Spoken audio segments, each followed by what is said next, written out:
There's quite a few members of the caucus who seem to express concern about Benjamin Netanyahu addressing Congress.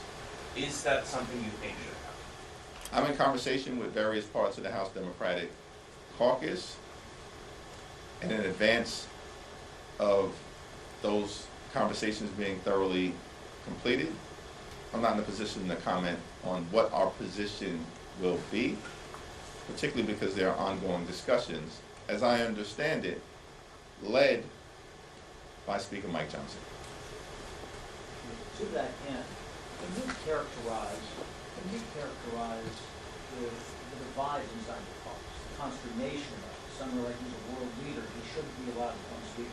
Others are like, no, he's a war criminal. This is a simple question. This is a simple question. The divide is overstated. The Republicans have repeatedly tried to make Israel a partisan political issue and divide Democrats, and they have failed. They have failed.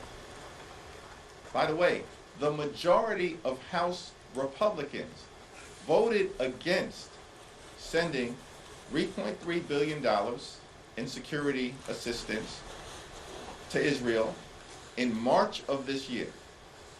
The majority of House Republicans voted against sending $500 million in assistance to Israel for defensive systems, including, but not limited to, Iron Dome, Arrow, and David Sling. That's the Republican position.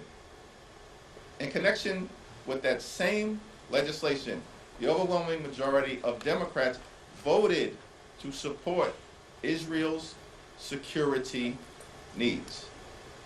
Republicans are spinning the block, and they've done it for years, trying to divide Democrats when, as it relates to any of our Democratic allies, including Israel, including Ukraine, and including Taiwan, these should be non-partisan issues that are evaluated solely through the needs of America's national security But interests. your members have spoken out against Netanyahu. I mean, you have Alexander Ocasio-Cortez saying this would not bring down the temperature. I mean, there are divides there. I understand what you're saying about the Republicans, but there are divides. Here's our view. Unity is different than unanimity. Unanimity occurs when you are part of a cult. And when you are part of a cult, it doesn't matter how outrageous, outlandish, and un-American the directive or position may be. When the cult leader says jump, you say how high. Or show up at the courthouse all wearing the same red tie uniform.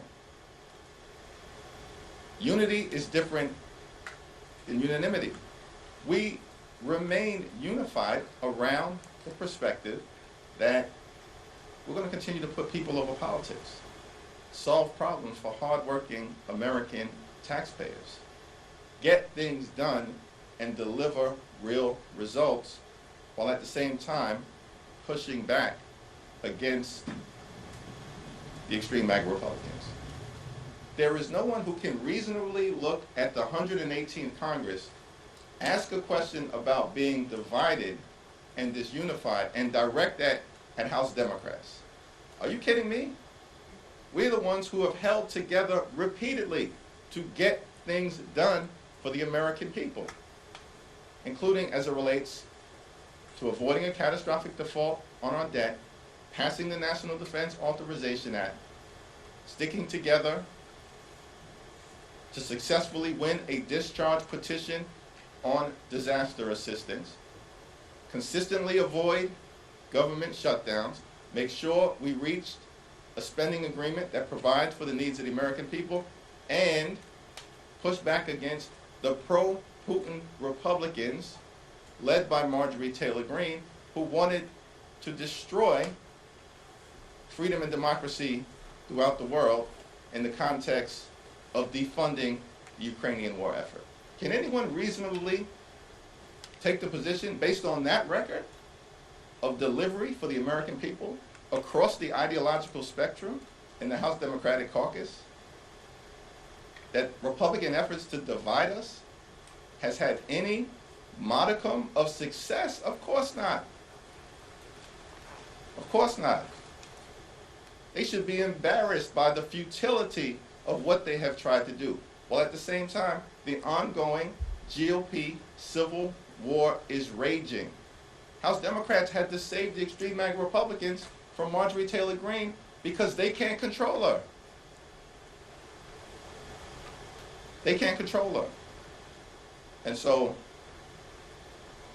it's nothing but puppies and rainbows on the House Democratic Caucus side.